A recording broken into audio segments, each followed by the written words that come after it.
गोविंद राधे माधवा गोपाल राधे माधवा मेरो माधवा मेरो माधवा मेरो माधवा मेरो माधवा मेरो माधवा मेरो माधवा गोविंद राधे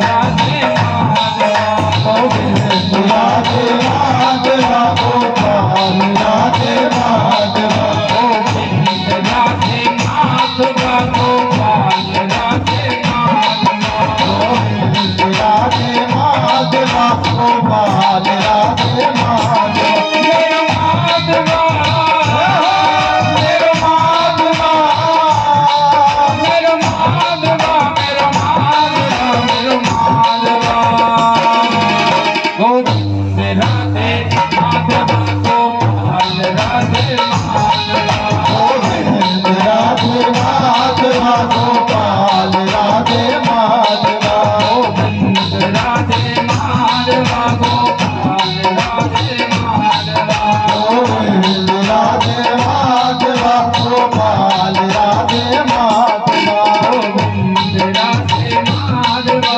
गोपाल राधे माधवा गोविंद राधे माधवा गोपाल राधे माधवा। ताली बजाने में कंजूसी कर ताली बजाने वाले तो हमें वहां देखे थे 26 सेक्टर में प्रताप नगर में फूंक लगा लगा के ताली बजाते हाथों में दर्द हो जाता फिर भी नहीं माना। उठाइए सीधे सीधे और क्या कहना पता पंचाक्षर मंत्र का जाप ओम नमः शिवाय ओम नमः शिवाय ओम नमः शिवाय ओम नमः शिवाय ओम नमः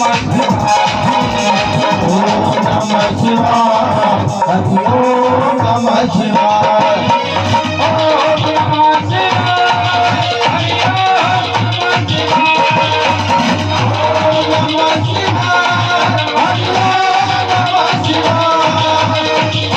नमः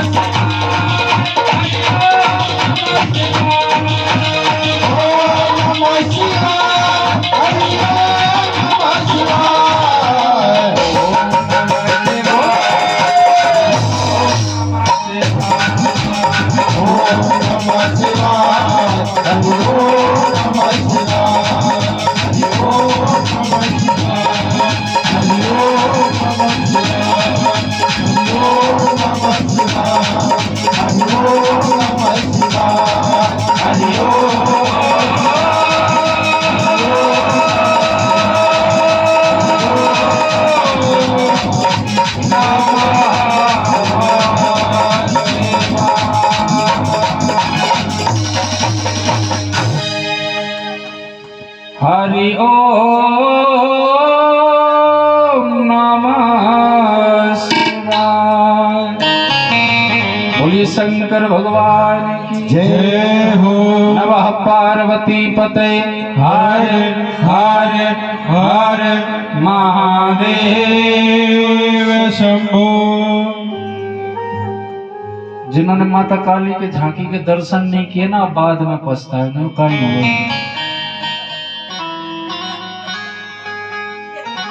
हाँ ये सत्यता आपकी आई भीड़ कम है। अच्छा इन्होंने पहले देखा है? अच्छा नहीं किए ये तो यहाँ ही नाच रहे थे जब तो। अच्छा तो आपको बताओ परसों महाकाल बाबा की भस्म आरती होती है उस दिन मत चूकना नहीं उस दिन तो पछताते ही रहोगे बोले के क्योंकि उस दिन आनंद ही कुछ और ही बरसता है। साक्षात बाबा मेरा आते हैं यूं तो कथा में रोज ही आनंद बरसता है या तो मुझे लग रहा है कि यहाँ लोगों की संख्या कम है इसलिए नहीं आ पहुंच रहे। नहीं पांडाल में जगह नहीं बसती है तीसरे दिन को। शुरुआत में हाँ हर पब्लिक के मन में होता है न जाने कैसे होंगे और कहीं कथा होगी क्योंकि माहौल भी ऐसा बना हुआ है ना। लेकिन भोलेनाथ की कथा में आनंद खूब बरसता है। तो आइए चलो अब कथा पर चलते। अरे मैं तो भूल गई कथा कहाँ चल रही थी। कोई भगत बता सकता है कि कथा कहाँ चल रही थी? एक दूसरे पर टाल रहे, तू ही बता दे। हाँ जी राधा जी तुम ही बताओ।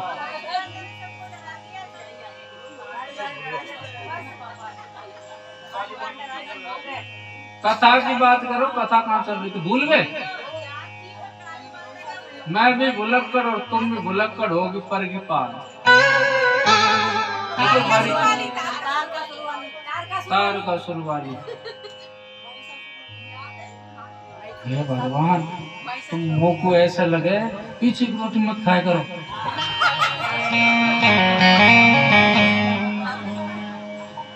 कथा चल रही थी बिल्व पत्र पर। बिल पत्र कभी सूना नहीं चढ़ाना चाहिए, वो तो भोलेनाथ की कृपा है, जब टाइम पे याद आ जाए। आपके यहाँ और जगह तो ना आवे। बिल्व पत्र पर चल रही थी। बिल पत्र सूना नहीं चढ़ाना चाहिए, उस पर गांठ नहीं होनी चाहिए, और उसकी एक अवस्था भी होती है जब उसकी पत्तियां लाल लाल सी रहे ना और कच्ची कच्ची सी रहे, उस बिल पत्र को नहीं तोड़ना चाहिए। और गांठ तोड़ करके चढ़ाना चाहिए। चढ़ाने के बाद में बाबा से मांग के ले और प्रसाद रूप में उसको पाओ। मंदिर जाओ तो दो चीजों को हमेशा ध्यान रखो कि लौटते वक्त क्या लेना है। तो बाबा से बिल्व पत्र लेना है और दूसरा चढ़ा हुआ बाबा का जलेरी का जल, क्योंकि सारी समस्याओं का समाधान ही है एक लोटा जल और एक बिल्व पत्र। इससे ज्यादा कुछ नहीं है। आप कोई भी काम पूर्ण कर सकते हो एक लोटा जल से और एक बिल्व पत्र से। फर्क इतना है जिस प्रकार सांसारिक लोगों पर भरोसा करते हैं, सांसारिक लोग भरोसा तोड़ने के लिए होते हैं, लेकिन बाबा भरोसा तोड़ने के लिए नहीं। मैंने कल बताया दुख आता है बाबा के पास जाओ। जब सारे रास्ते आपके बंद हो जाए ना, जब आप जाओ, एक तो हमारी मैयाओं में खासियत होती है, देखो सुख दुख चलता रहता है, उतार चढ़ाव महंगाई के जमाने में चलता रहता है। किसी से अगर कुछ पूछना है, किसी संत महात्मा से और ब्राह्मण से, बार बार मत पूछा करो।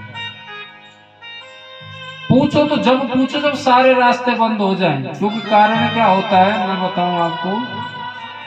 इसलिए जब सारे रास्ते बंद हो जब जाकर के पूछना चाहिए। और इससे भी बढ़िया उपाय बताऊं, अगर सारी परेशानी आपको अपने जीवन की हटानी है, कोई परेशानी है किसी के पास मत जाओ, एक लोटा जल लो और एक लो बिलपत्र, सीधे पहुंच जाओ महादेव के मंदिर में। जाकर के बैठना, जो कुछ भी आपकी समस्या है समक्ष बैठ करके उस लिंगायत आकृति की, हो सकता है कि लोगों के लिए वो पत्थर हो, लेकिन वो पत्थर नहीं है साहब, पूरा जीवन चक्र बदलने वाला है।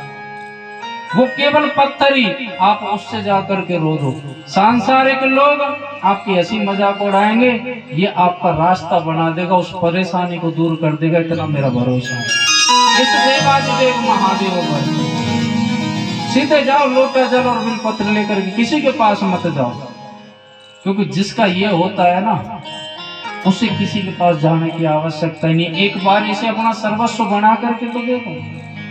हारा हूँ बाबा, वो कन्हैया मित्र जी ने भजन निकाला था ना, उस भजन में जान है साहब। हारा हूँ बाबा पर तुझ पे भरोसा है, जीतूंगा एक दिन मेरा दिल ये कहता है। सांसारिक लोगों की बजाय आप बाबा से अपना दुख बांटने लग जाओगे ना, आपका दुख जरूर दूर होगा। सांसारिक लोगों में बांटने से तो और दुख बढ़ेगा। दावे के साथ कह सकते हैं, जिसको भरोसा नहीं, एक बार इस सांप वाले को, जो सांप वाला है ना गर्दन में रखता है, कहते हैं ये भोलेनाथ से बहुत बड़ी सीख मिलती है कि पल पल पर हमारे लिए खतरा है। एक कहावत आती है आस्तीन के सांप। ये दुश्मन जो होते हैं ना, कहीं और से नहीं आते, ये अपने ही दुश्मन बनते हैं।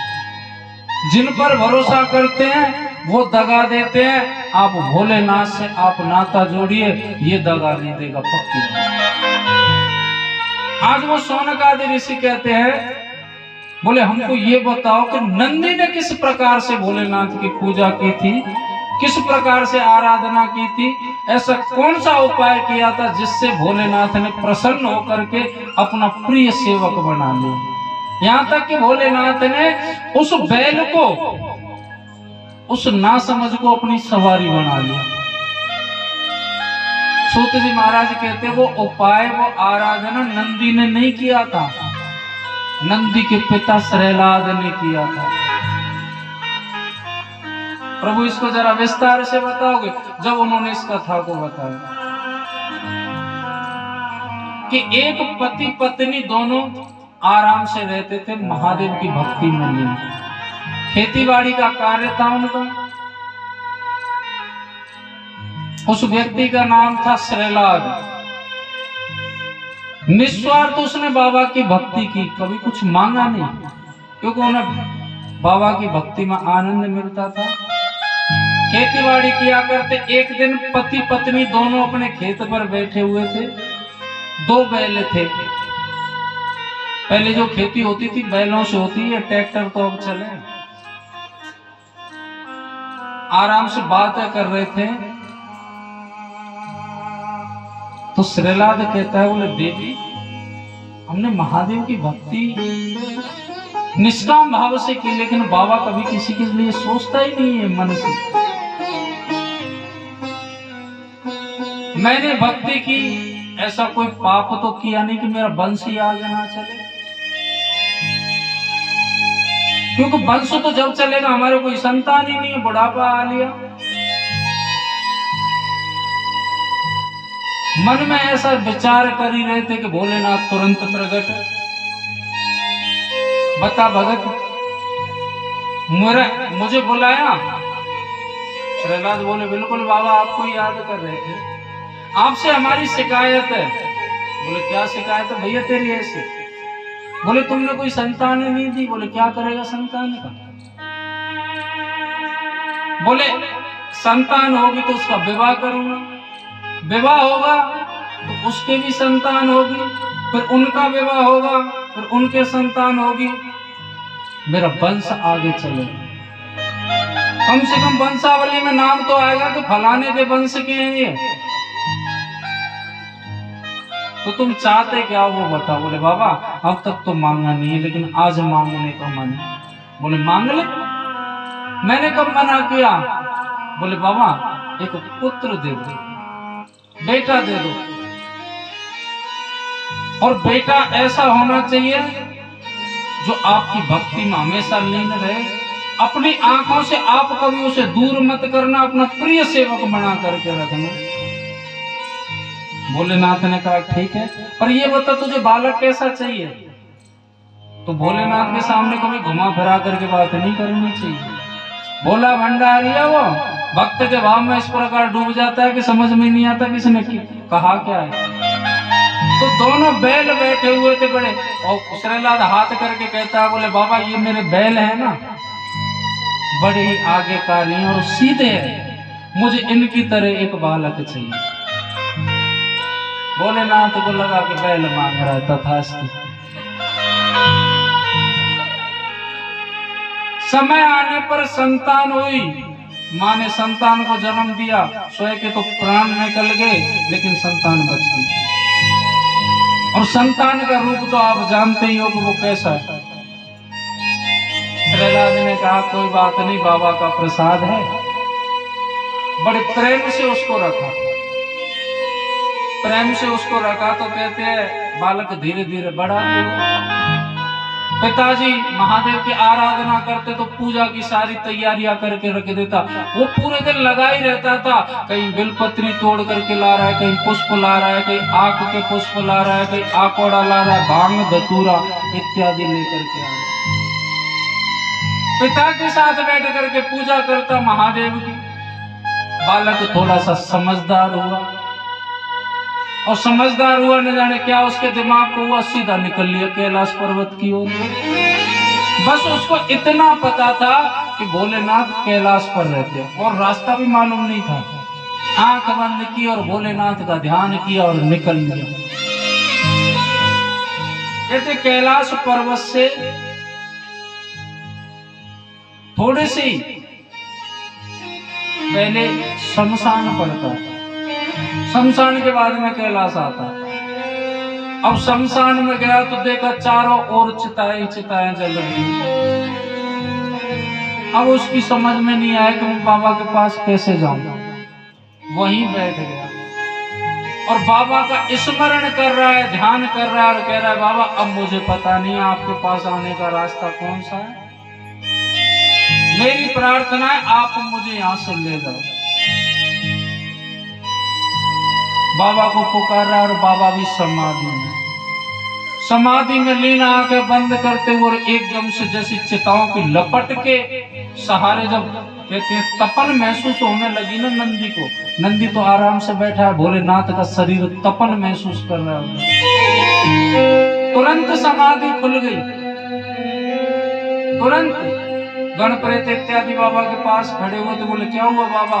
बोले आज मेरा भगत आया है, कितने दिन से इसकी प्रतीक्षा कर रहा था, आज ये मेरे पास आया है। कहाँ है बाबा? बोले नीचे शमशान में बैठा है। गणप्रेत बोले कोई बात नहीं हम लेकर के आते। बोले नहीं, इसको तो मैं लेने के लिए जाऊंगा। बाबा तुरंत वहां से नंदी के पास आवाज लगाई, पुत्र। नंदी ने जैसे ही आंखें खोली, भोलेनाथ खड़े हुए सामने साथ, आंखों से दोनों आंखों से पानी टपकने लगा। नंदी के चरणों में लेट गया। बोले बाबा अब आए हो आप? कहते हैं जिसके तन मन में महादेव बसे होते हैं ना, उसे महादेव के अच्छा अलावा कुछ भी अच्छा नहीं लगता। ये सत्य बात है। जिसकी लगन महादेव से होती है ना, शिवमय होती है, उसे कुछ भी अच्छा नहीं लगता। देखा होगा भक्तों को सुबह जागते हैं सीधे नहा धो करके और महादेव के मंदिर। अगर वो मंदिर जब तक नहीं आएंगे, जब तक उनको कुछ अच्छा ही नहीं लगता, उनको समझ ही नहीं आता कि मेरा दिन कहाँ से शुरू होना है। क्योंकि जिनका दिन भोलेनाथ से प्रारंभ होता है और रात्रि भोलेनाथ से होती है, उनका तो कहते जीवन जीते जी स्वर्ग होता है। तू बसता मेरी सांसों में दर्श की आस। नंदी की आंखों में तो केवल एक ही था बचपन से, सांसों में तो भोलेनाथ बसे हुए थे, आंखों में दर्शन की लालसा थी जो चले गए। जिनका नाचने का मन करे वो अपने स्थान पर ही खड़े होकर के नाचे, नहीं भाव से भजन गाए, आनंद मिलेगा। और ये भजन दोबारा सुनने को मिलेगा ही मिलेगा। ओ तू बसता मेरी सांसों में दर्श की आस है इन आंखों में, बरसों का सपना है बाबा वो दिन आए। घर आजा महादेवा तेरा दास बुलाए रे, घर आजा महादेवा तेरा। कौन कौन बुलाना चाहेगा भोलेनाथ को अपने घर? पक्की बात है, झूठ बोल रहे हैं। अभी कोई सपेरे ही आ जाए गले में डाल के, भोलेनाथ वेश बदल के आ जाए सपेरे के मई और कहीं चल चल आगे चल। तू बसता मेरी सांसों में तरस की आस है इन आँखों में, तू बसता मेरी सांसों में तरस की आस है इन आँखों में, तू बसता मेरी सांसों में तरस की आस है इन आँखों में, तू बसता मेरी सांसों में तरस की आस है इन आँखों में। बरसों का सपना है बाबा, बरसों का सपना है बाबा वो दिन आए। घर आजा महादेवा तेरा दास बुलाए रे, घर आजा महादेवा तेरा दास बुलाए रे। ओ बरसों का सपना है बाबा वो दिन आए रे, घर आजा महादेवा तेरा दास बुलाए रे।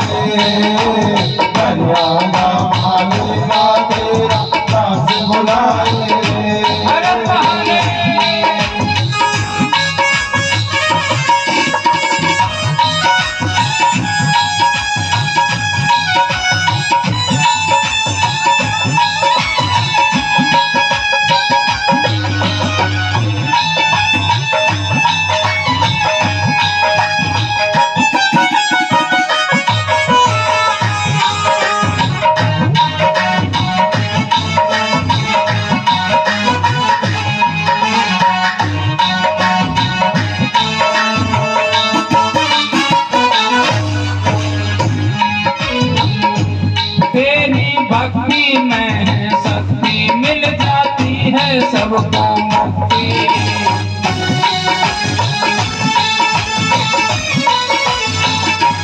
तेरी भक्ति में है शक्ति, मिल जाती है सबको मुक्ति। तेरी शक्ति का पार न पाया जिससे तू महाकाल कहलाया। बाबा मेरे है ये सपने पर हम तो हैं तेरे अपने। बाबा मेरे है ये सपने पर हम तो हैं तेरे अपने। बाबा मेरे है ये सपने पर हम तो हैं तेरे अपने। बाबा मेरे है ये सपने पर हम तो हैं तेरे अपने। ओ जग के रखवाले तेरी याद सताए रे।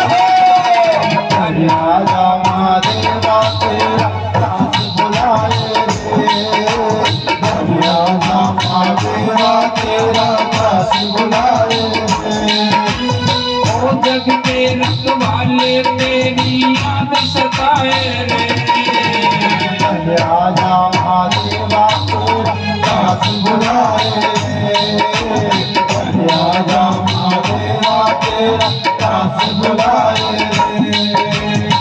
राजा महादेवा तेरा दास बुलाए। अरे सबको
है मेरी मैया, तेरे बिना न कोई खेवैया।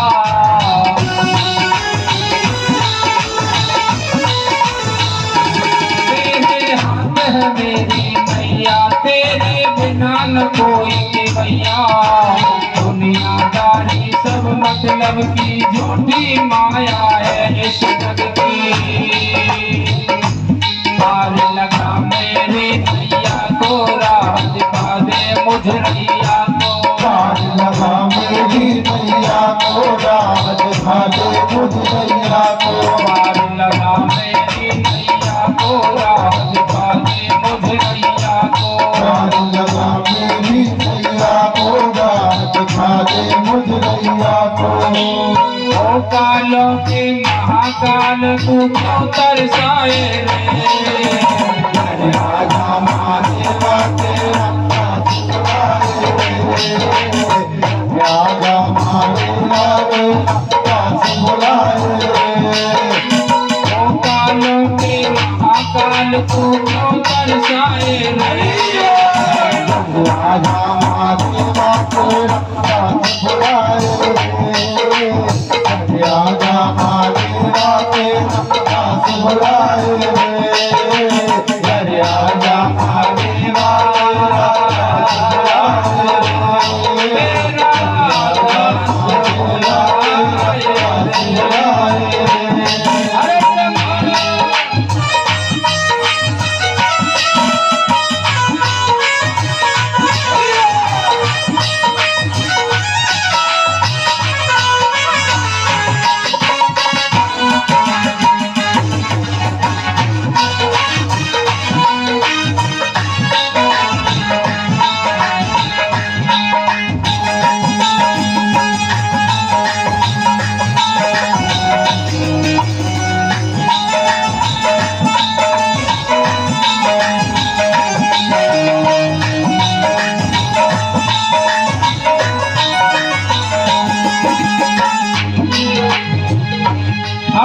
लो बाबा मुझे आकर, तुम तो हो करुणा के सागर।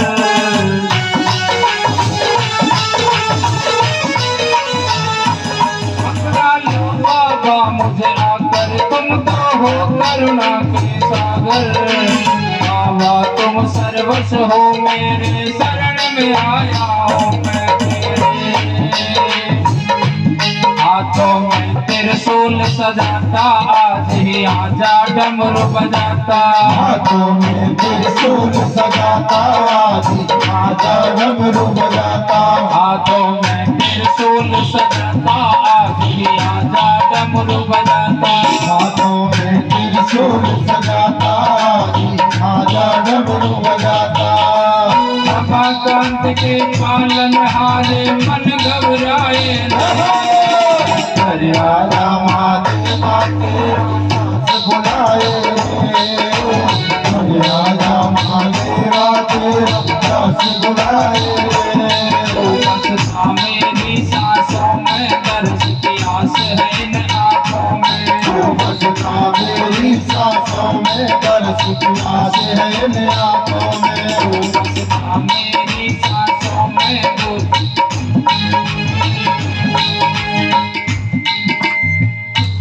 कौशी मैया हमारी बीड़ी बाजों की तरह काम करती। अब यूं कह रही होंगी ये तो हमारे पीछे पड़ गए, तुमसे नहीं कह रहा मैं। कुछ मैयाओं का काम इतना खतरनाक है जैसे बीड़ी बाजों का होता है ना। बताऊं कैसे? मैयाओं से बीड़ी बाज नहीं कह रहा मैं। बीड़ी बाज होते हैं ना जो बीड़ी पीने वाले, उनकी एक खासियत होती है कि चाहे कैसी भी आंधी तूफान चल रहा हो, कितनी भी तेज आंधी हो, अगर उनको बीड़ी पीनी है तो वो खड़े होकर के आंधी तूफान में माचिस जला करके बीड़ी जला लेते हैं। जला लेते कि नहीं जला लेते? उनका काम हो जाता है। ऐसे ही हमारी मैयाओं का काम है, चाहे कितनी तेज साउंड बज रहा हो, अगर उनको बात करनी होगी है ना, वो भरे बीच साउंड में बात कर जाती हैं अपने काम में। इसलिए मेरे साथ में भजन गाओ, और जो नहीं गाएगा ना फिर देख लीजिए आज रह जाएगी, खुजाते दियो फिर। हाँ, तो बसता मेरी सांसों में, दर्श की आस है इन आँखों में।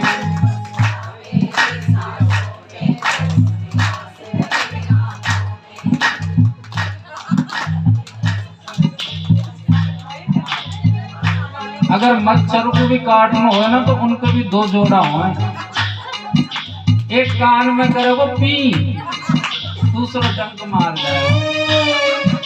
लेकिन एक की भी आवाज ऐसी आवे खतरनाक वाली,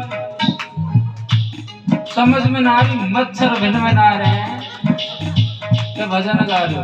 जो सबसे तेज गाएगा उसको 2100 रुपए मिलेंगे, ठीक है ना लाला? निकाल।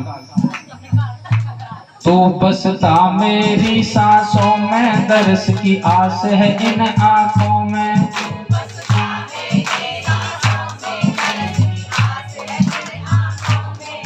ले जी सुन ले। आज तक हमने सुना कि पैसे में ताकत होती, आज देख भी लिया। ये भगवान लालच लेके बैठे हैं। अगर 2100 रुपया होते हम पे तो हमें 9000 मिला के वृद्धाश्रम को एक गज जमीन को दान ना कर देते हम।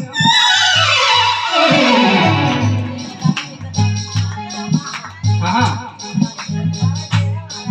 लेकिन कथा भजन गाने में भी लालच लेके बैठे हैं। लालच से काम ना चले, उठाओ सीधे सीधे। हाँ, दोनों उठाओ, दोनों एक किराए पे थोड़ी ना है। तो बसता मेरी सांसों में, दर्श की आस है इन आँखों में।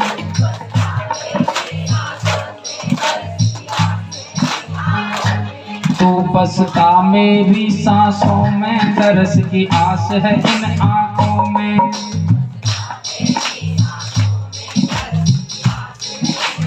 आवाज नहीं आई, जब तक तेज नहीं बोलोगे ना मैं ऐसे ही बोलता रहूंगा। तो बसता मेरी सांसों में, ऊपर करो। तू बसता मेरी सांसों में, दर्श की आस है इन आंखों में। तू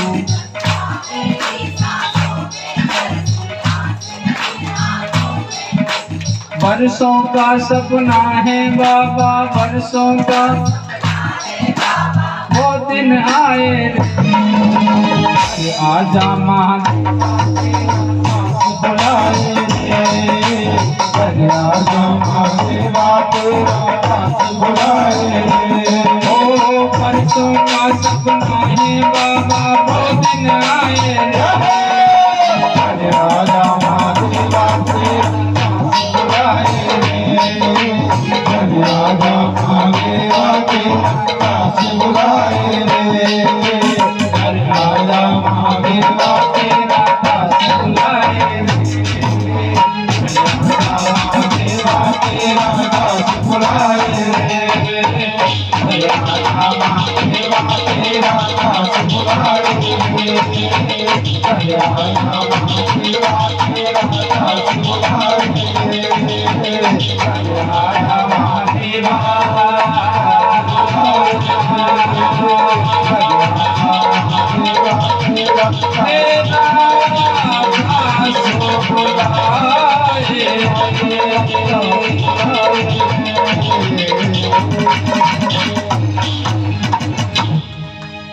तो बसता मेरी सांसों में दरस की।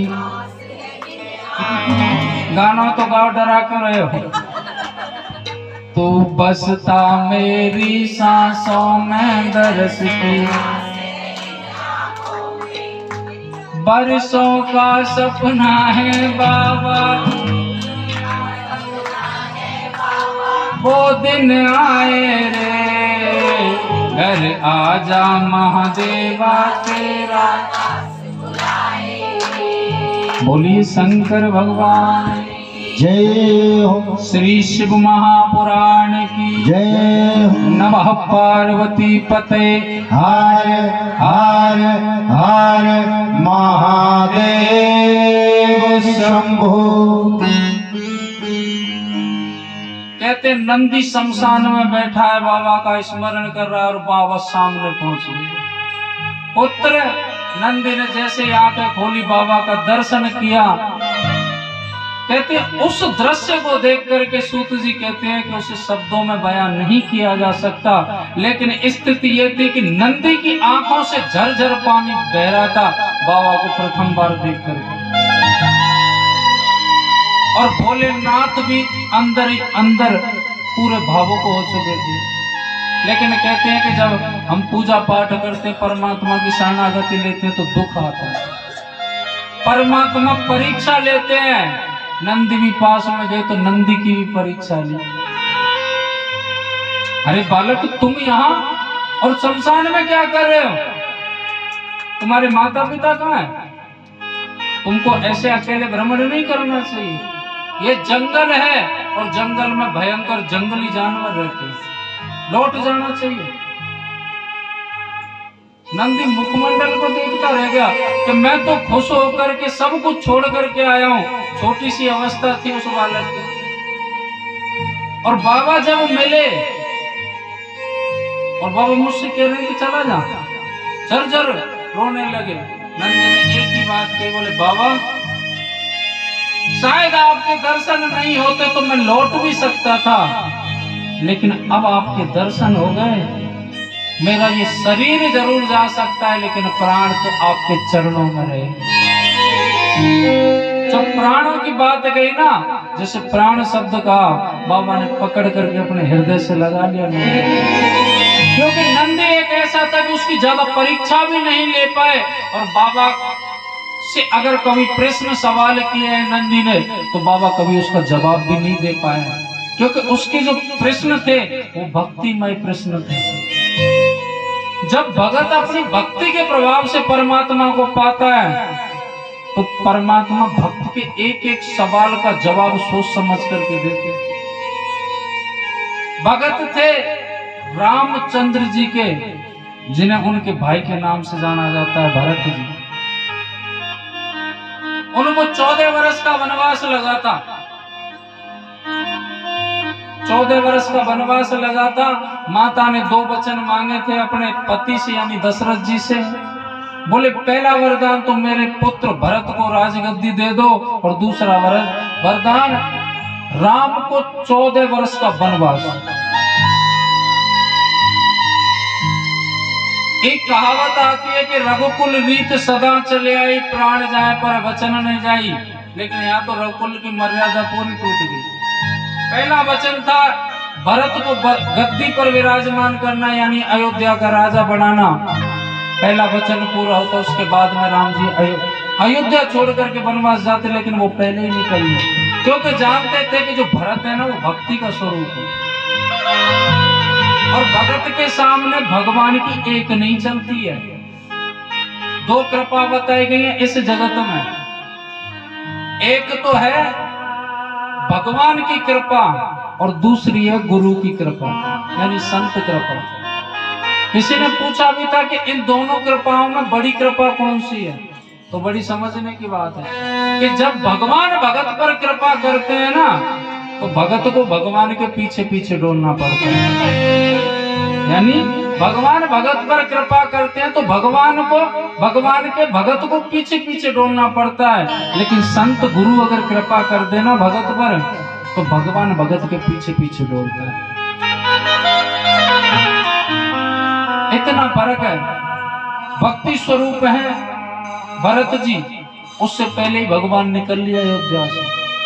जब खड़ाऊ लेकर के आए थे ना, सिर्फ 2 ही बात पूछी थी उन्होंने रामचंद्र जी से। बोले भैया आप यहाँ क्यों आए,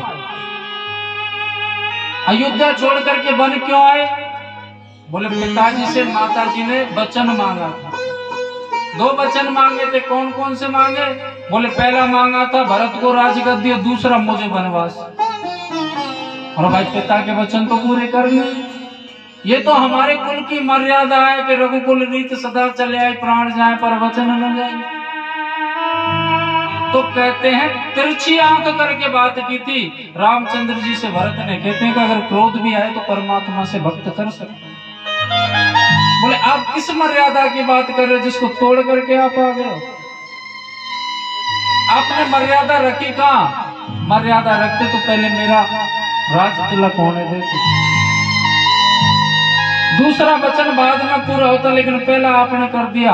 यानी रामचंद्र जी से ऐसे प्रश्न किए थे कि रामचंद्र जी के मुख से आवाज नहीं निकली,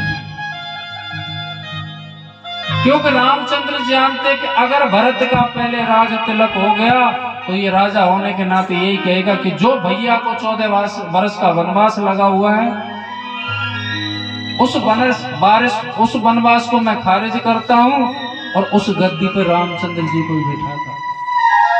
कहते एक वो भाई था भरत, जिसे रामचंद्र जी कह रहे हैं कि नहीं तुझे राजगद्दी संभालनी पड़ेगी, राजपाट संभालना पड़ेगा। और एक आज के भाई होते हैं साहब, अपना सब कुछ नौचावर कर रहा है। रामचंद्र जी अपने भाई के लिए छोड़ करके गए और उस भाई से संभालने के लिए कह रहे हैं कि तू गद्दी पर बैठ करके राज्य संभाल। तो भरत जी कहते हैं कि अगर मैं उस गद्दी पर बैठ गया ना भैया, तो वो गद्दी पाताल में चली जाएगी। इसलिए आपकी है गद्दी, हम आपके सेवक हैं, आप जाकर के संभालिए। और आज का भाई क्या कहता है कि तेरा जो कुछ है वो भी सारा मुझे दे दे, भाड़ में जाए। कारण क्या होता है? कारण क्या होता है कि भाई भाई जैसा प्रेम इस जगत में नहीं है। भाई जब छोटे छोटे होते हैं ना, उंगली पकड़ करके लाड़ दुलार करते हुए डोलते हैं। स्कूल भी जाता है तो उंगली पकड़ करके जाता है। कोई बात हो जाती, किसी झगड़ा हो जाए तो भाई भाई पर मरण मिटने के लिए तैयार रहता है। बचपन से और जवानी तक न जाने क्या हो जाता है, विवाह होने के बाद में जो भाई एक दूसरे के दुश्मन बन जाते हैं। अब ये बताओ कि कमी कहां हो रही है? कहते हैं पत्नी दूसरा घर छोड़ करके आती है, तो इसका मतलब यह अधिकार उसको नहीं है कि अगर भाई भाई में आप फूट डलवा दो। मैं तो सीधा कारण पत्नी का ही मानता हूं साहब, क्योंकि शादी से विवाह से पहले सब ठीक ठाक था, विवाह के बाद ऐसा क्या हो गया पता नहीं। न जाने काई कले वो काड़े मुड़ की जो 24 घंटा उसी की बात माने और जिस भाई के बिना वो रहता नहीं था, वो काल लगता है उसको विवाह के बाद में। तो एक बात बताऊं मैं आपको, जिस घर में भाई भाई में फूट रहती है ना, उसका परिवार कभी सुख नहीं रह सकता। चैन। रामचंद्र जी, भरत, शत्रुघ्न और लक्ष्मण, ये 4 भाई थे। दशानन रावण, महादेव का प्रकांड भगत, इनका रामचंद्र जी से युद्ध हुआ था, इनको परास्त भी कर दिया था। तो रामचंद्र जी ने लक्ष्मण भैया से कहा था, बोले लक्ष्मण, इस दशानन रावण जैसा प्रकांड विद्वान इस जगत में नहीं है और ना भविष्य में होगा। अगर तुझे कुछ मिल जाए ना तो जाकर के ले आ। लक्ष्मण जी तो शेष अवतार थे, उनमें तो टनक भरी हुई थी, अहम भरा हुआ था कि हमने रावण को परास्त कर दिया, हरा दिया। शेष कहते वो सैया रणभूमि में पड़ा हुआ है दशानन रावण। लक्ष्मण जी भैया के कहने पर गए और थोड़ी देर में लौट करके आ गए। बोले तुम उसको प्रकांड विद्वान कहते हो, उसने मेरी प्रणाम तक नहीं दी। बोले किसने? दशानन ने। बोले ऐसा हो ही नहीं सकता। ये बताओ जब तूने प्रणाम उसको किया था तो स्थिति क्या थी? आप किधर की तरफ खड़े थे? बोले सिर की तरफ। तो बोले बड़ों के सिर पर बैठ करके प्रणाम किया जाता है क्या? चरणों की तरफ खड़ा होता और तुझे आशीर्वाद भी मिलता। हो सकता आयुष्मान भव आशीर्वाद मिलता। दोबारा गए लक्ष्मण भैया, प्रणाम किया, चरणों की तरफ खड़े होकर के दशानन रावण ने वरदान भी दिया, आशीर्वाद भी दिया। तो दशानन रावण ने एक ही बात कही, बोले आपसे लखन भैया मैं बाद में बात करूंगा, पहले प्रभु श्री राम को बुला दो, मैं उनसे कुछ पूछना चाहता हूं। रामचंद्र जी गए, कहिए प्रभु। बोले ये बताओ प्रभु, जीत मेरी हुई है या आपकी हुई है? जीत मेरी हुई है या आपकी हुई है? लखन भैया बगल से टनक करके बोलने लगे, बोले सब दुनिया जानती है, जीत हमारी हुई है और तुम अभी भी परास्त पड़े हुए रणभूमि में। दशानन रावण बोला लखन भैया जीत तुम्हारी नहीं हुई, जीत मेरी हुई है। पहली बात तो यह कि जीते जी मैंने तुमको लंका में कदम नहीं रखने दिया, दोनों भाइयों को। आप होंगे रामचंद्र जी भगवान के स्वरूप, भगवान के अंश, लेकिन जीते जी तुम मेरे रहते हुए लंका में कदम नहीं रख सके और अभी भी रणभूमि में खड़े हो। जब तक मेरे प्राण नहीं निकलेंगे उसके बाद में आप लंका में कदम रख पाओगे। सांसारिक दृष्टि से ठीक है, मान लिया आपकी जीत हुई है, तो भैया उसमें थोड़ा सा भेद है प्रभु कि युद्ध के समय आपका भाई आपके साथ खड़ा था और मेरा भाई आपके साथ था, मेरे साथ नहीं था। अगर मेरा भाई मेरे साथ होता तो दुनिया की कोई भी ताकत मुझे हरा नहीं सकती थी प्रभु। तो कहते हैं हर परिवार में साफ झगड़े होते हैं, 4 बर्तन होते हैं तो झगड़े तो जरूर, वो 4 बर्तन होते हैं तो खटकते तो जरूर है, लेकिन ऐसा ही नहीं कि उस बर्तन दानी में से उठा करके उन्हें अलग पटक दें। अगर बर्तनों को एक जगह आप घर में रखोगे तो उनकी शोभा रहेगी, अलग अलग पटक दोगे तो बेकार और लगता है, अच्छा नहीं लगता। तो कोशिश करें कि हमारी वजह से भाई भाई में बिल्कुल भी फूट ना पड़े। बनना है तो दशरथ के परिवार जैसा घर बना दो कि एक भाई कहे कि भैया मुझे तेरी संपत्ति का तू मेरी ले ले, और दूसरा कहे कि मुझे चाहिए नहीं तू ही रख। जब ऐसा चलेगा ना तो पूरा परिवार एक होकर के रहेगा। आज भी मैंने कुछ परिवार ऐसे देखे कि जिनकी 3-3 पीढ़ियां, तीसरी पीढ़ी चल रही है, चूल्हा घर में एक ही है, रसोई एक ही है। और मैंने ऐसे घर देखे हैं साहब अभी भी कि बेटा एक, घर में और कोई है नहीं, 4 व्यक्ति का परिवार है, माता पिता बेटा और बहू। उस घर में भी 2 चूल्हे बने हुए हैं साहब। माता पिता अलग बना करके खाते हैं, बहू बेटा अलग बना करके खाते हैं, कुआं में डूब मरी। ऐसे परिवार वाले। आज जब नंदी वहां एक ही बात कह रहा है कि बाबा अब मेरा शरीर जाएगा, प्राण तो आपके चरणों में ही है। भोलेनाथ ने हृदय से लगा लिया। कितना भाग्यवान है वो नंदी जिसे देवादिदेव महादेव ने हृदय से लगाया। और आंखों से आंसू टपकाते हुए देवादिदेव महादेव कैलाश लेकर के गए, अपना प्रिय सेवक बना लिया उस नंदी को। कभी भी आंखों से दूर नहीं होने देते, जरा भी दूर हो जाता नंदी कहाँ है, मेरा नंदी कहाँ है, और नंदी भी बाबा की सेवा में लगा रहता।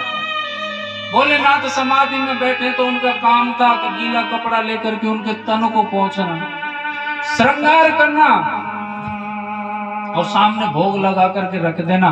बाबा समाधि से आएंगे, भोग लगाऊंगा तुरंत। वहीं बैठा रहता था दिन और रात, उसका आनंदमय जीवन था। कुछ दिन की बात की ये साहब, नंदी के जो पिता है बाबा के पास पहुंच लिए श्रीलाद। भोलेनाथ ने कहा, बोले आओ श्रीलाद, सब ठीक ठाक चल रहा है ना? बोले क्या खाक चल रहा है बाबा, जीवन में आपसे कुछ मांगा नहीं, मांगी एक संतान मांगी, दी ना दी एक बराबर कर दी तुमने। तो हमने संतान मांगी कि उसका विवाह करेंगे, हमारा वंश आगे चलेगा। तुमने संतान तो दे दी, अपने पास बुला लिया, किस मतलब की ऐसी संतान? बाबा आप दोगले हो, अपनी बात पर रुके नहीं, आपकी भी मेरी संतान देख करके नीयत बदल गई। भोलेनाथ कैसे? बोले कैसी नीयत है और कैसा दोगलापन? बोले तुमसे संतान मांगी अपना वंश चलाने के लिए, तुमने अपने पास बुला लिया। बोले श्रीलाद पहली बात तो यह है कि तुम ध्यान करो कि जिस समय तुमने वरदान मांगा था, क्या कहा था कि ऐसी संतान होनी चाहिए, उस पर हमेशा अपनी कृपा बनाए रखना, अपना प्रिय सेवक बना करके रखना और अपनी आंखों से कभी दूर मत करना। मैंने क्या गलत कर दिया?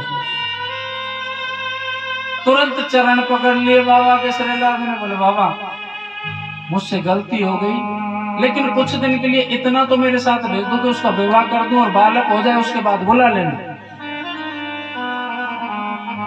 जब बुलाने की भेजने की बात आई तो महादेव अंदर ही अंदर रोने लगे। जितना भक्त को दुख होता है भगवान से दूर होने का, उससे कई गुना भगवान को दुख होता है भगत से दूर होने का। नंदी को बुलाया, नंदी ये देखो तुम इनको जानते हो। और सत्यता है समय इतना हो गया था साहब कि नंदी भी भूल चुका था, उसके तो माता पिता जो कुछ भी था वो भोलेनाथ ही थे, दूसरा कोई ऑप्शन ही नहीं था दिमाग में।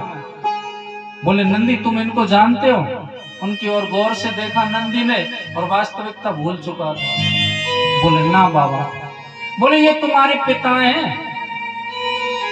नंदी बोला बाबा मेरे तो पिता आप हैं।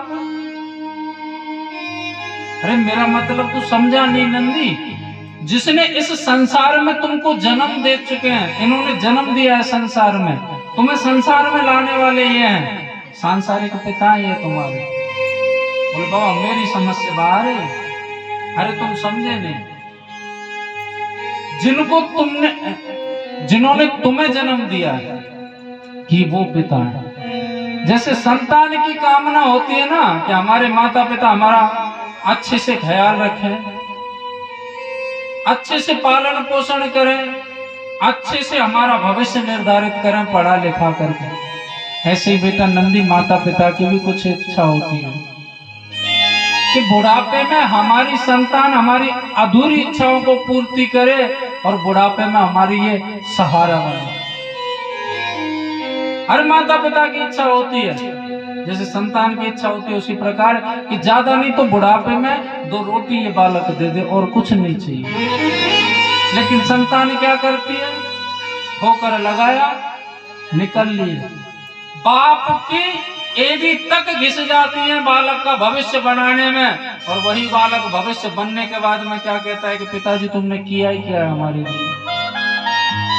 माँ से कहेगा तूने हमारे लिए क्या किया है, 24 घंटे कलेश करती रहती है और धक्के मार करके बुढ़ापे में निकाल देता है, हमारा कोई संबंध नहीं है। उस संतान के लिए रात दिन एक कर दी, रात दिन एक कर दी उस संतान के लिए, और वो संतान ठोकर लगा दी। कहते हैं माँ का कर्ज कभी कोई जीवन में नहीं चुकाता।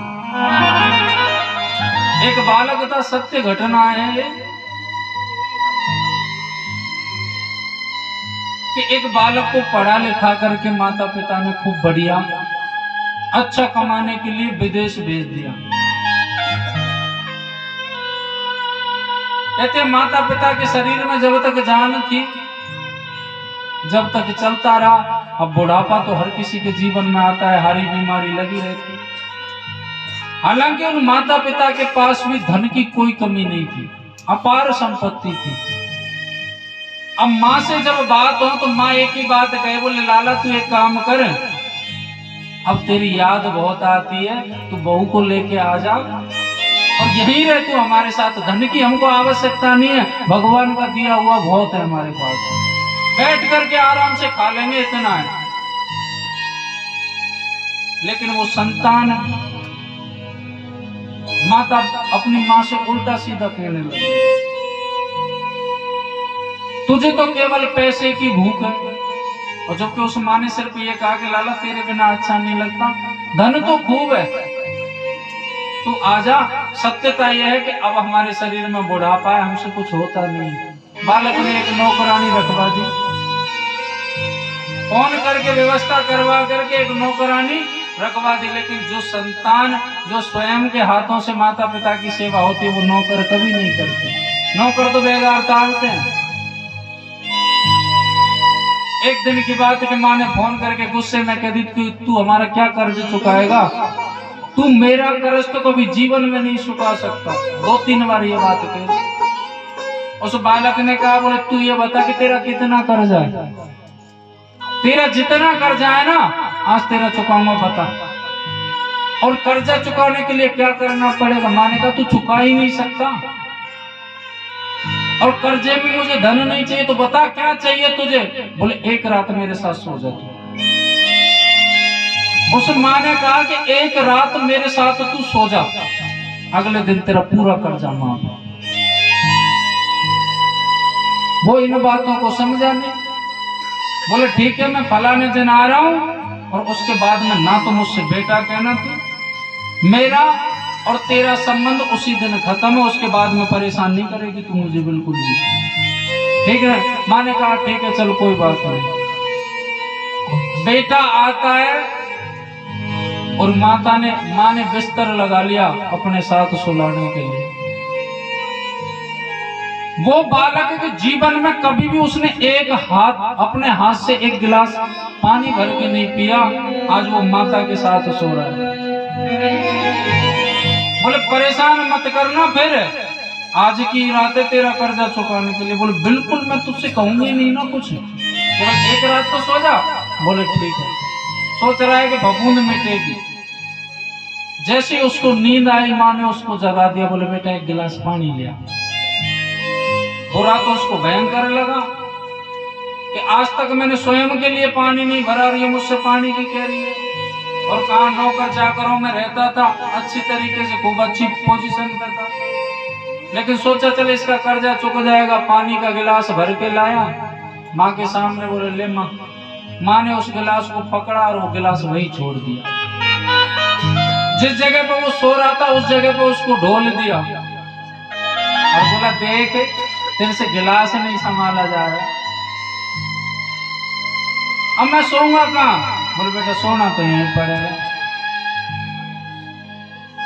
तो उससे एक रात की कहा है ना, ठीक है। अब बताओ गीले पे किसको नींद आए? 2-3 घंटे हो गए, फिर हिम्मत करके जैसे परेशान हो गया तो उसकी आंख लगने लगी दोबारा। तो माँ ने फिर जगा दिया। बोले एक गिलास पानी ले आ। बेटा सोच रहा है कि आज तुझे जितना परेशान करना है ना कर ले, कल से कोई लेना देना नहीं। पानी लेकर के आया, माँ के हाथ में पकड़ाया, माँ ने फिर ढोल दिया, गिलास ही छोड़ दिया। जहर के से घूट पी करके रह जाए बालक। ये पूरी जगह गीली कर दी, कहां सो? बोले सोना तो यही पड़ेगा। फिर सोया। जैसे फिर नींद आई, बोले एक गिलास पानी भर के लाया। माँ ने फिर ढोल दिया। बोले क्यों परेशान कर रही है बुढ़िया तू? ना तो जल पी रही, फालतू परेशान कर रही है। जब जैसे नींद आए जगा दे, जल लेके आ। जब नहीं पीना हो तो यहाँ ढोल और देती है। माँ ने कान के नीचे 3 लगाए खींच के। जब तू छोटा था और जब तू मेरे नीचे मूछता था तो मैंने तुझसे कभी कहा, यहाँ क्यों मूत दिया? और तू क्या कर्जा चुकाएगा रे? तेरे जैसे न जाने कितने मर गए। माँ का कर्ज ना तो कोई चुका पाया है और ना कोई चुका पाया। कहते हैं जीवन में साहब हर रिश्ते में गंध हो सकती है स्वार्थ की, मतलब, लेकिन माँ और बेटे का एक ऐसा रिश्ता होता है इसमें कोई गंध नहीं होती, स्वार्थ नहीं होता। कितना निर्मल और पावन है माँ बेटे का नाता। कहते जीवन में माँ बहन भाई का रिश्ता होता है साहब, मतलब का स्वार्थ हो सकता है, लेकिन माँ बेटे का एक ऐसा रिश्ता है कि जब बेटा दूर देश में नौकरी करता है ना, और जब फोन आता है माँ से बात करता है, उसकी खुशी जो है शब्दों में बयान नहीं की जा सकती, फूले नहीं समाती है। और अगर बेटा कह दे कि माँ मुझे छुट्टी मिली है, मैं घर आ रहा हूँ, खुशी के मारे पूरे घर में चक्कर लगा देती, मेरा बेटा आ रहा है, मेरा बेटा आ रहा है। अच्छा तू आ रहा है, ले तेरी बहन से बात कर ले। बहन से कहेगा बता मैं आ रहा हूँ छुट्टी, तेरे लिए क्या लेकर के आऊँ? बहन बता देगी मेरे लिए सूट ले आना, ये ले आना। भाई से बात करेगा, भाई बता देगा मेरे लिए ये ले आना, वो ले आना। पत्नी से बात करेगा, पत्नी बता देगी साड़ी ले आना, महंगी महंगी गहने ले आना। लेकिन प्रलय तो साफ जब आती है जब वो फोन दोबारा माँ के कान पर जाता है, बता माँ मैं सबके लिए कुछ न कुछ ला रहा हूँ, तेरे लिए क्या लाऊं? तो बता माँ क्या कहती है, बेटा तू आ जा, अगर तू आ जाएगा ना तो मुझे संसार की सारी दौलत मिल जाएगी। और हाँ तू ये बता कि तू खाएगा क्या, जो तू खाएगा ना वो मैं बना करके। सांसारिक रिश्ते जेब की ओर देखते हैं, माँ पेट की ओर देखती है। साहब कितना निर्मल और पावन है माँ बेटे का नाता। 9 मास गर्भ में धरती उस माँ को शीश झुका था। गंध हो सकती है मतलब कि सांसारिक रिश्तों में माँ और बेटे में कभी कोई गंध नहीं होती। आज नंदी से भोलेनाथ कह रहे हैं कि जिस प्रकार संतान की कामना रहती है कि हमारा भविष्य हमारे माता पिता अच्छा बनाए, ऐसी माता पिता की भी कामना रहती है कि बुढ़ापे में उनकी अधूरी इच्छाओं को पूरी करे और बुढ़ापे में उनका सहारा बने। तुमने क्या किया, जन्म लेकर के यहाँ चले आए। कहने का मतलब है कि दिखावटी नंदी को डांट लगाते हैं अपनी आंखें बंद करके, क्योंकि आंख नहीं मिला सकते। और नंदी की आंखों से जब सुना ना जाने के लिए बाबा ने कहा है, आंखों से झरझर आंसू बहना प्यारा है। मैंने कोई गलती हुई है तो बाबा क्षमा करे, क्योंकि गलती इंसान से संतान से होती है। हर माता पिता का दायित्व होता है कि संतान की गलती को क्षमा करे। लेकिन बाबा आप तो मुझे धक्का दे करके निकाले, बोले चले जाओ यहाँ से, ये तुम्हारे पिता है। मैं कह रहा हूँ ना ये तुम्हारे पिता है, इनकी जो इच्छा है उनको पूरी करके आ जाना। जाओ। नंदी तो चला गया, इधर तो बाबा रोए उधर नंदी रोए। माँ तो थी नहीं, एक कुटिया बनी हुई थी श्रीलाद की, दरवाजे के बाहर ही नंदी बैठ गए और जिधर से आए थे उधर की तरफ मुंह कर लिया। आंखों से झरझर पानी बहता है और मुख पर बाबा का नाम। श्रीलाद खुश से बोले आ, अब तुम मेरा बेटा आ गया, अब इसका विवाह करूंगा, मेरा वंश चला जाएगा। जल भर के लाया कुटिया में से, लेकिन ले बेटा जल पी ले, जलपान कर ले। लेकिन कहते हैं कि अगर हमारे जीवन से कोई खास व्यक्ति होता है जिसके बिना हमें कुछ अच्छा नहीं लगता, अगर वो दूर हो जाए तो फिर कुछ अच्छा नहीं लगता। भोजन बना करके लाया, ले बेटा भोजन कर ले। लेकिन कहाँ भोजन अच्छे लगे, आंखों से झरझर आंसू, मुख पर बाबा का नाम। 5-6 दिन हो गए साहब। कहते हैं कि श्रीलाद की सारी मोह ममता दूर हो गई। दौड़ा दौड़ा बाबा के पास चरणों में गिर करके कहता है बाबा मुझसे गलती हो गई, बहुत बड़ा अपराध हो गया, मुझे क्षमा कर दो बाबा। बाबा कहते बोले क्या हुआ, कौन सी गलती कर दी तूने? बोले मैंने आपके भगत को दूर किया है, आप उसे बुला लो। क्यों? बोले जिस दिन से गया है ना तो कुछ खा रहा न पी रहा, कहीं ऐसा ना हो कि पुत्र मोह के कारण मैं विवाह के कारण वंश चलाने की वजह से अपने पुत्र से हाथ धो बैठूं। वो तो बिल्कुल ही उसने तो जल अन्न त्याग रखा, उसे बुला लो, मुझे कोई विवाह नहीं करना। भोलेनाथ कहते उस समय आंसू निकले थे भोलेनाथ के, नहीं हृदय अंदर ही अंदर पी गए थे आंसू। बोले शैलाद अगर उस दिन मैं इस बात को कहता ना तुझसे तो तुझे बुरा लगता, लेकिन सत्यता यह है कि जिस प्रकार नंदी मेरे बिना नहीं रह सकता उसी प्रकार मैं भी नंदी के बिना एक पल नहीं रह सकता। अब आप देखिए कि नंदी कितना भाग्यवान है जिसके लिए भोलेनाथ कह रहे हैं कि मैं नंदी के बिना नहीं रह सकता। भोलेनाथ ने कहा बोले जाओ भेज देना। चले लाद आए, नंदी जा भैया तेरे बाबा ने तुझे बुलाया, मुझे कोई बुला नहीं। लेकिन नंदी ने कोई भी रिस्पॉन्स नहीं दिया। चले लाद फिर आए, बोले बाबा वो तो सुन ही नहीं रहा। गण प्रेतों को बाबा ने भेजा, बुला करके लाओ जाओ, कह देना बाबा ने बुलाया। गण प्रेत पहुंचे, बोले नंदी भैया चलो बाबा को, बाबा ने बुलाया है तुमको। अरे सुना नहीं, बाबा ने बुलाया है। तो नंदी ने सिर्फ 2 शब्द कहे, बोले क्यों बुलाया? बोले होगा कोई काम। बोले बाबा को भेज देना जा। उस नंदी ने कहा कि बाबा को भेज देना जा, नहीं जा रहा।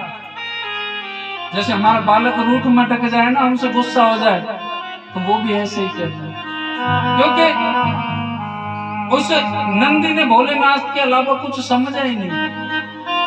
मेरा भेज देना। भोलेनाथ तैयार खड़े हैं कि मेरा नंदी आएगा उसको हृदय से लगाऊंगा, लेकिन गणप्रेत खाली हाथ पहुंच गए। अरे कहाँ है मेरा नंदी? बोले बाबा नहीं आया। क्यों? तुमने बताया नहीं कि बाबा ने बुलाया? बोले बताया, ये कह दिया कि बाबा को भेज देना जा। इतना कहा है कि बाबा तुरंत पहुंच गए और बोले बेटा नंदी। आवाज सुनी, इतना सुकून मिला नंदी के हृदय को, लेकिन सोच रहा है कि एक बार क्रोध कर लूं, पक्की बात कर लूं आज तो। नंदी समझ गए कि बाबा मुझे लेने के लिए आए हैं, लेकिन दिखावटी क्रोध करते हैं साहब बाबा से। चल नंदी मैं तुझे लेने के लिए आया हूं। नंदी बोले कितने दिन के लिए? मतलब साफ है बाबा, आप मुझे लेने के लिए आए हो, अच्छी बात है, लेकिन कितने दिन के लिए लेने के लिए आए हो? ऐसा क्यों कह रहा है? बोले मैं इसलिए कह रहा हूं कि आप अगर मुझे बता दोगे कि इतने दिन अपने पास रखूंगा, फिर कल को कोई चाचा ताऊ मामा मौसा फूफा पहुंच जाएगा, सांसारिक रिश्तेदार, धक्का दे करके फिर भगा दोगे। बाबा अच्छा नहीं लगता आपके बिना। इनकी मार मार करके नंदी रोता है। बाबा ने आंसू पहुंचे नंदी के, बोले रोए मत, सुन आज से मैं अपना हृदय तेरे दाहिने कान में स्थापित करता हूं। जो भी भगत अपनी मनोकामना तेरे दाहिने कान में बोलेगा वो सीधे मेरे हृदय में पहुंचेगी और वो शीघ्र अति शीघ्र पूर्ण होगी।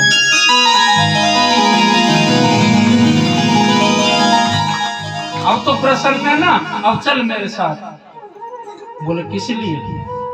बोले तेरे कान में मैंने अपना हृदय स्थापित कर दिया, तुझे खुशी नहीं हुई? बोले खाक खुशी हुई है। मेरे लिए क्या किया वो बताओ, तुमने तो मेरी परेशानी और बढ़ा दी। परेशानी बढ़ा दी? बोले और नहीं तो क्या, वैसे तो मुझे आराम होता नहीं है, आपने अपना हृदय मेरे दाहिने कान में स्थापित किया है अपने भक्तों की बात सुनने के लिए।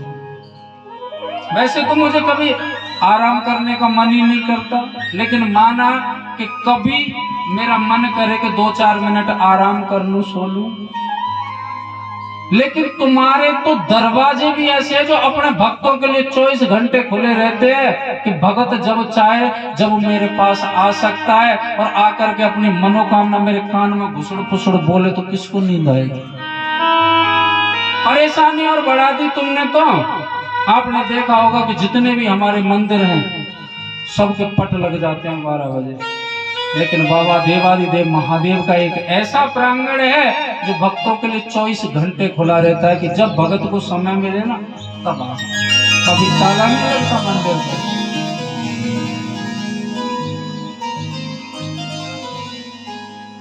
भोलेनाथ कहते बोले तू चाहता क्या वो बता। बोले मैं सिर्फ इतना चाहता हूँ बाबा कि मुझे ये वचन दे दो कि कल को कोई भी पहुंच जाए मुझे लेने के लिए, आप मुझे अपनी आंखों से दूर नहीं करोगे। बोले ठीक है, वचन ले लिया। अब प्रसन्न होकर के बाबा और नंदी चलते हैं तो नंदी के न जाने क्या मन में आया। बोले बाबा एक प्रार्थना है तुमसे, आप वो पूरी करोगे? बोले ठीक है बता। आज तो जो तू कहेगा ना वो मैं कर दूंगा।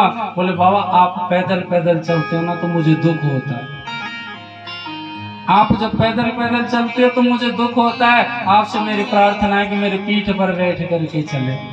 बाबा कहते हैं ठीक है। उस दिन से बाबा ने नंदी को अपनी सवारी।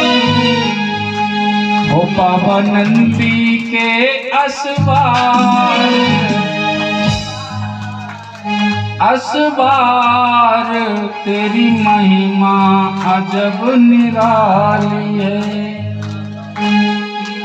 सुनो भजन गाओ और गानों पड़े हो तो सुनो, तुमको नाचनो भी पड़े हो।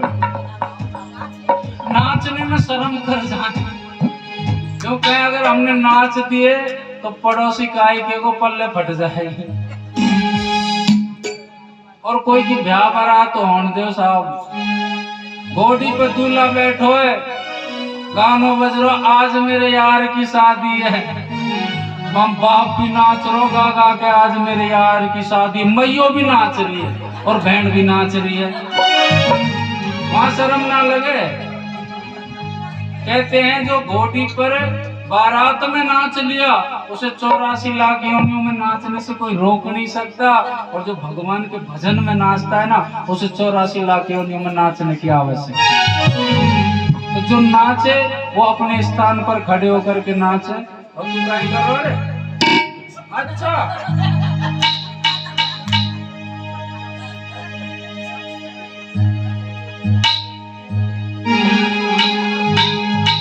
ओ बाबा नंदी के असवार असवार तेरी महिमा निराली है। बाबा नंदी के असवार असवार तेरी महिमा जब निराली है।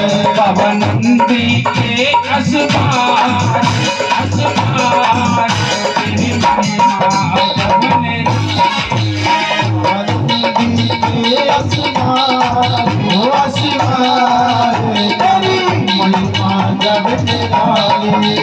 तेरी महिमा अजब निराली है। बाबा महिमा अजब निराली है। तेरी महिमा जब निराली है। बाबा महिमा जब निराली है। बोले नंदी के असवार असवार तेरी महिमा अजब निराली है।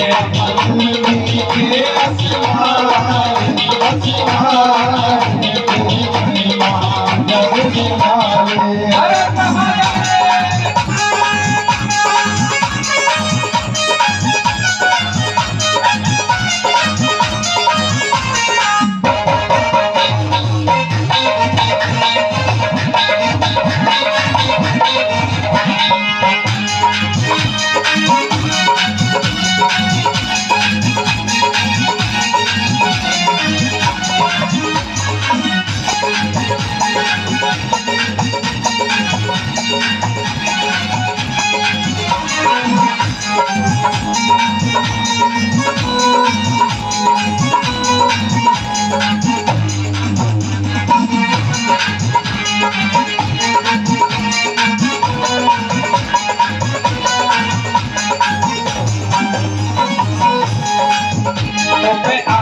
चढ़े तो पे भांग चढ़े तो पे आग चढ़े तो पे भाग चढ़े तो पे आग चढ़े तो पे भांग चढ़े तो पे आग चढ़े तो पे भाग चढ़े तो पे आग चढ़े तो पे भांग चढ़े तो पे आग चढ़े तो पे भाग चढ़े तो पे आग चढ़े तो पे भांग चढ़े तो पे आग चढ़े तो पे भाग चढ़े और चढ़े दूध की धार ओ धार तेरी महिमा अजब निराली है।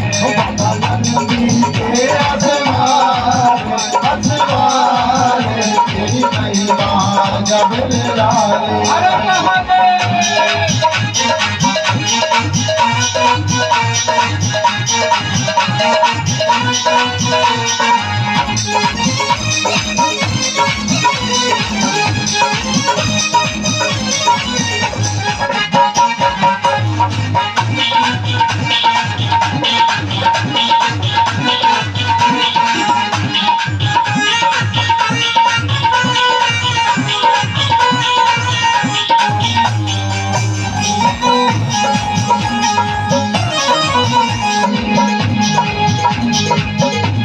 मेरे गले पहुंची अरे हार, मेरे गले पहुंची अरे हार बनो, मेरे गले पहुंची अरे हार बनो, मेरे गले पहुंची अरे हार बनो, मेरे गले पहुंची अरे हार बनो, मेरे गले पहुंची अरे हार बनो, मेरे गले पहुंची अरे हार बनो, मेरे गले पहुंची अरे हार बनो, मेरे गले पहुंची अरे हार बनो, मेरे गले पहुंची अरे हार बनो, मेरे बस में कादिर कुंड लगाओ, बस में कोदर कोन लगो, और गल मुंडन की मार, ओ मार तेरी बने नारी है, तेरे आसमान आसमान तेरी महिमा जब निराली है। और हमारे कच्छू भगत तो ऐसे जब लास्ट है ना जब नाच में खड़े होते सब पीछे खड़े, हाँ और बैठो मत नाच में को तीन को नौतन को खड़ी करो, अरे महादेव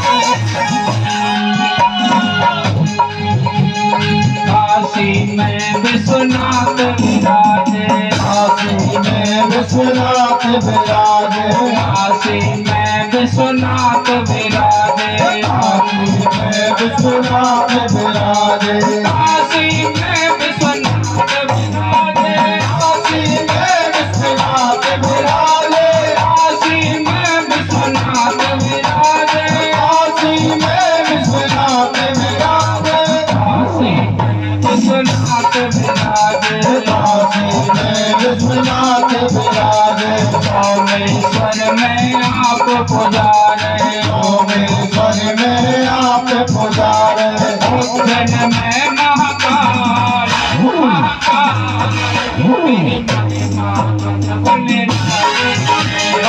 नंदी के असवार असवार तेरी महिमा जब निराली है, तेरी महिमा अजब निराली है, बोले महिमा अजब निराली है, तेरी महिमा जब निराली है, बोले महिमा जब निराली है, बोले नंदी के असवार, असवार तेरी महिमा अजब निराली है, बोले नंदी के असवार असवार तेरी महिमा जब निराली है।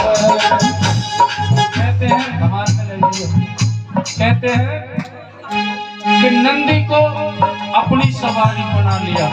हर व्यक्ति की, हर भगत की कामना रहती है कि अगर हम नौकरी करें तो किसकी करें, भोलेनाथ की या अपने इष्ट की, क्योंकि उसी में ही आनंद है।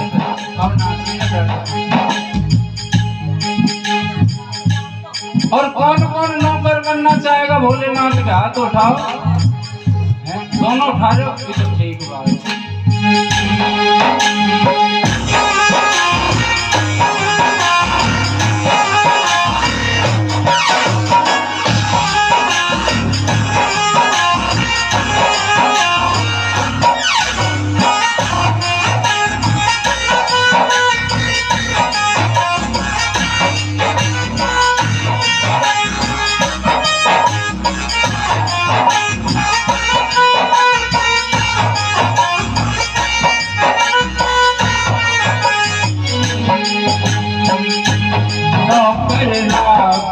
महादेवा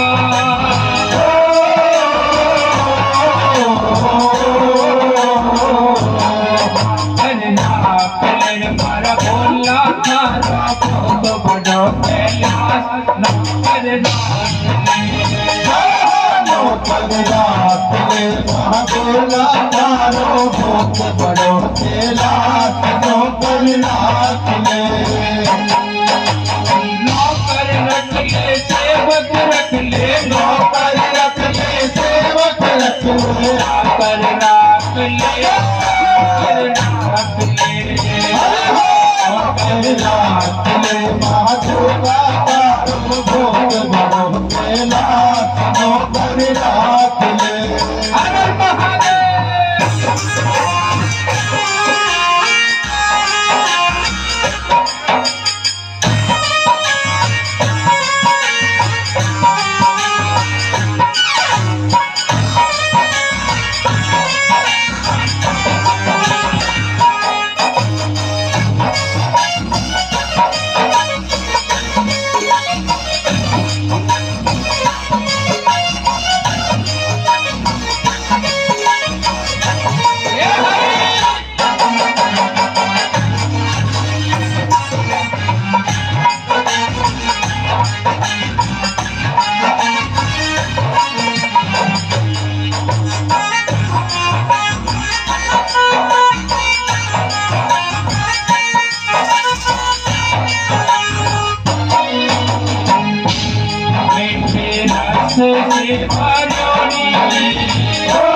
सुनाऊं महिमा गाऊं पढ़ो रहूं कैलाश में भजन सुनाओ महिमा गाओ पढ़ो रहो कैलाश में भजन सुनाऊं महिमा गाऊं पढ़ो रहूं कैलाश में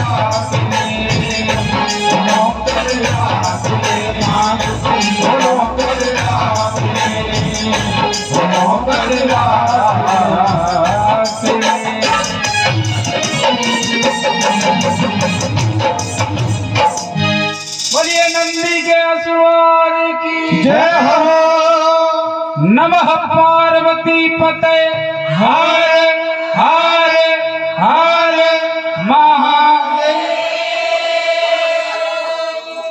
तोड़ दिए मनोबल। हर हर महादेव की स्वर लहरी ऐसी होनी चाहिए कि भोलेनाथ समाधि में बैठे हो कैलाश पर्वत पर तो उनकी समाधि खुल जाए। ऐसी आवाज कब निकलती है पता है? जब सांस से लड़ाई होगा। नमः पार्वती पते हर हर हर महा ऐसी हो।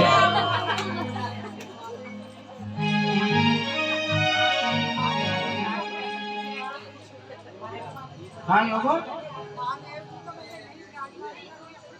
हाँ, लेकिन कानों तक पहुंचाने के लिए कोई भरोसा नहीं कब समाधि में चलेगा। हाँ, मतलब बोलने की वजह से मैया कहीं आई है भोलेनाथ तो यहाँ तो है नहीं, लेकिन कैलाश में भी पहुंचवानी है। गण प्रेतों को तो पता लगे 22 सेक्टर में प्रताप नगर में कथा हो रही है। आले में तो भूल को कथा कहाँ चल रही है, कोई बता सके?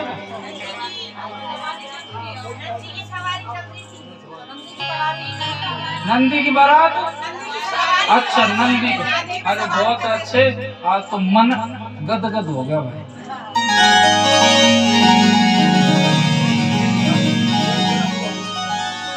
कहते हैं जब भोलेनाथ विराजमान होता है ना हृदय में तो मन को आनंदित कर देता है।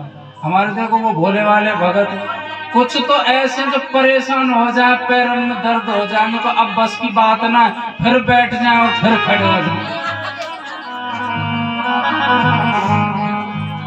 नमः पार्वती पते हर हर हर महादेव।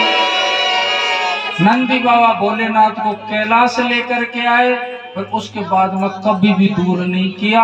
जब नंदी ने चाहा, जब भले ही चला गया हो, लेकिन भोलेनाथ ने कभी नहीं कहा कि तुम जाओ ना। तुम शिव शंकर भोलेनाथ हो नाथ, तेरा डमरू बाजे पर्वत पे।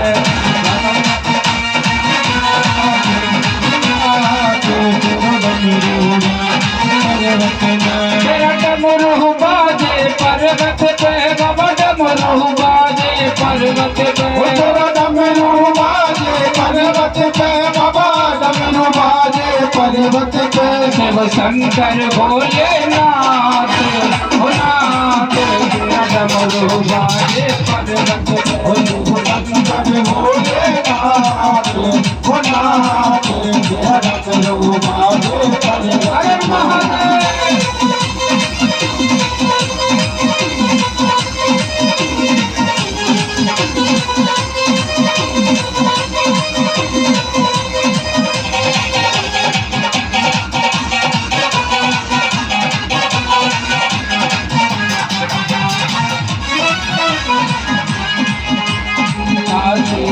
विश्वनाथ विराजे, काशी में विश्वनाथ विराजे। काशी में विश्वनाथ विराजे, काशी में विश्वनाथ विराजे। काशी में विश्वनाथ विराजे, काशी में विश्वनाथ विराजे। काशी में विश्वनाथ विराजे, काशी में विश्वनाथ विराजे। काशी में विश्वनाथ विराजे। ओ काशी में विश्वनाथ विराजे। सोमेश्वर में आप पुजारे, सोमेश्वर में आप पुजारे। उस दिन में महाकाल महाकाल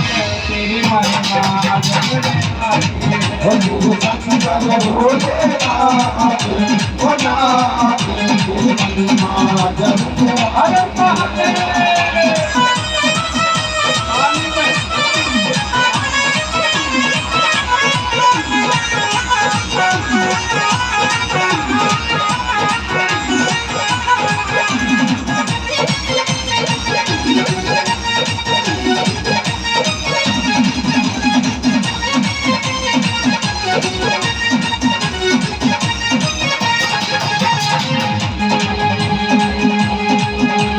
शंकर भोले भंडारी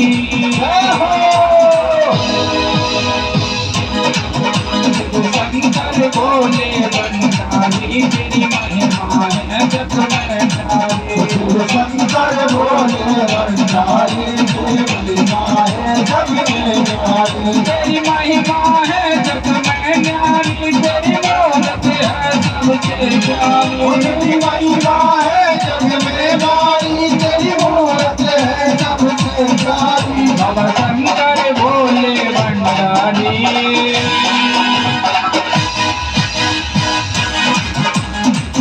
बाबा शंकर भोले भंडारी तेरी महिमा है जग में न्यारी। बाबा शंकर भोले भंडारी तेरी महिमा है जग में न्यारी। तू रहता मस्त पलंगा है तेरी जटा में बहती गंगा है। तू रहता मस्त मलंगा है तेरी जटा में बहती गंगा है। तू रहता मस्त मलंगा है तेरी जटा में बहती गंगा है। तू रहता मस्त मलंगा है तेरी जटा में बहती गंगा है। तो रमाकांत जय बलिहारी तो रमाकांत जय बलिहारी तेरी महिमा है जग में न्यारी। शिव शंकर भोले भंडारी तेरी महिमा है जग में न्यारी। दीवानी बन जाऊंगी बसानी बन जाऊंगी दीवानी बन जाऊंगी मजानी बन जाऊंगी। दीवानी बन जाऊंगी बसानी बन जाऊंगी। दीवानी बन जाऊंगी मजानी बन जाऊंगी। भोले की दीवानी बन जाऊंगी। भोले की दीवानी बन जाऊंगी। बाबा की दीवानी बन जाऊंगी। बाबा की दीवानी बन जाऊंगी। बाबा भोले जटा रखावे मैं जटा बन जाऊं। बम भोले जटा रखावे मैं गंगा बन जाऊं। भोले बाबा जटा रखावे मैं गंगा बन जाऊं। भोले बाबा जटा रखावे मैं गंगा बन जाऊं। जटा में जाके ऐसी समाऊं जटा में जाके ऐसी समाऊं। ऐसी माया हो जाऊं। जो बन जाऊंगी मैं कातर बन जाऊंगी। बन जाऊंगी मैं कातर बन जाऊंगी। जो बन जाऊंगी मैं कातर बन जाऊंगी। बन जाऊंगी मैं कातर बन जाऊंगी। भोले की दीवानी बन जाऊंगी। भोले की दीवानी बन जाऊंगी। बाबा की दीवानी बन जाऊंगी। बाबा की दीवानी बन जाऊंगी। बाबा की दीवानी बन जाऊंगी। बाबा की दीवानी बन जाऊंगी। ओ बाबा की दीवानी बन जाऊंगी। नमः पार्वती पते हरे हरे हरे महादेव शंभो। ओम ज्वाला मालिन्यै नमः। ह्रीं रत्नेश्वर्यै नमः। ध्यानार्थे सर्वोपचारार्थे गन्धाक्षपुष्पाणि समर्पयामि। हरिः ॐ चन्द्रमा मनसो जातचक्षुः सूर्यो अजायतः श्रोत्राद्वायुश्च प्राणश्च मुखा जग्निरजायत।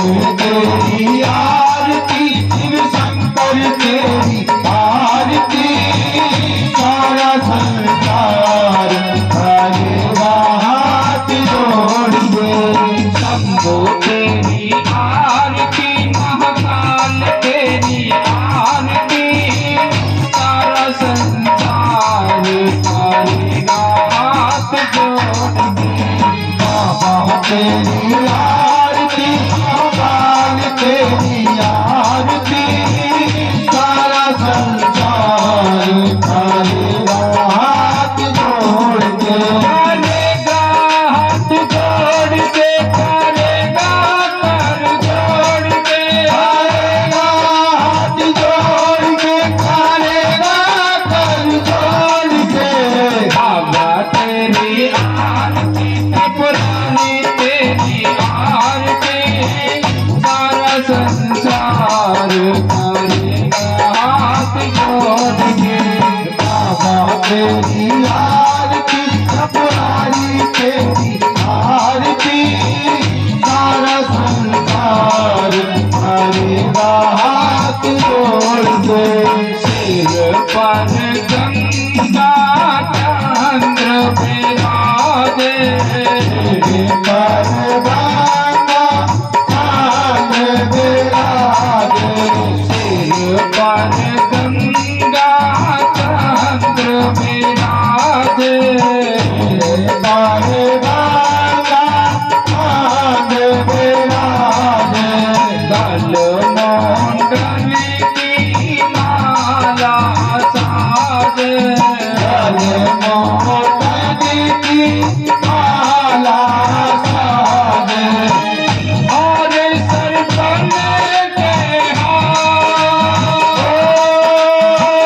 और सर पर के हार करेगा कर छोड़ के बाबा तेरी आरती पुरानी तेरी आरती सारा संसार करेगा हाथ जोड़ के बाबा तेरी आरती पुरानी तेरी आरती सारा संसार करेगा हाथ जोड़ के कार्तिक बाबा तेरो यश गामे बाबा तेरा यश गावे कार्तिक बाबा तेरो यश गामे बाबा तेरा यश गावे ब्रह्मा विष्णु ज्ञान लगावे रामा विष्णु राग लगावे ब्रह्मा विष्णु ज्ञान लगावे रामा विष्णु राग लगावे और करे जजकार और करे जजकार करेगा कर जोड़ के बाबा तेरी आरती पुरानी तेरी आरती सारा संसार करेगा हाथ जोड़ के बाबा तेरी आरती पुरानी तेरी आरती सारा संसार करेगा हाथ जोड़ के मैं हूँ दीनन दुखिया भारी हो दीनन दुखिया भारी मैं हूँ दीनन दुखिया भारी हो दीनन दुखिया भारी आया हूँ सब शरण तुम्हारी आया हो अब शरण तिहारी लखियो लाज हमार लखियो लाज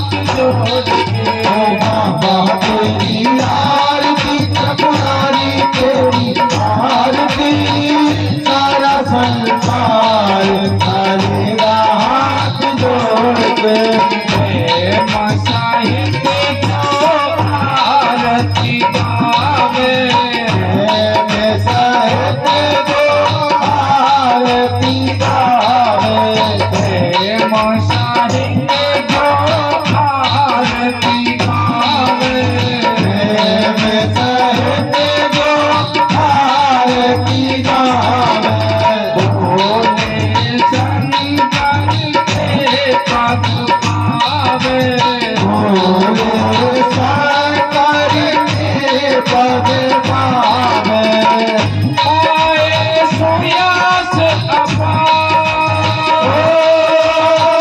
आए सोया से अपार करेगा कर जोड़ के बाबा तेरी आरती शिव शंकर तेरी आरती सारा संसार करेगा हाथ जोड़ के बाबा तेरी आरती शिव शंकर तेरी आरती सारा संसार करेगा हाथ जोड़ के करेगा हाथ जोड़ के करेगा कर जोड़ के करेगा हाथ जोड़ के करेगा कर जोड़ के बोले तेरी आरती शंकर तेरी आरती सारा संसार करेगा हाथ जोड़ के बोले तेरी आरती शिव शंकर तेरी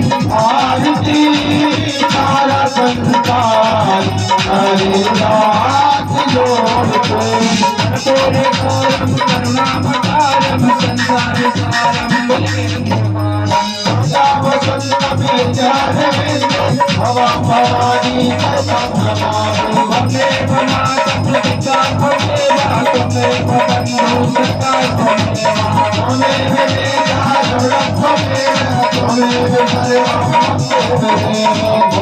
तेरी आरती माल तेरी आरती सारा संसार करेगा हाथ जोड़ के बोले तेरी आरती महाकाल तेरी आरती सारा संसार करेगा हाथ जोड़ के बाबा तेरी आरती शिव शंकर तेरी आरती सारा संसार करेगा हाथ जोड़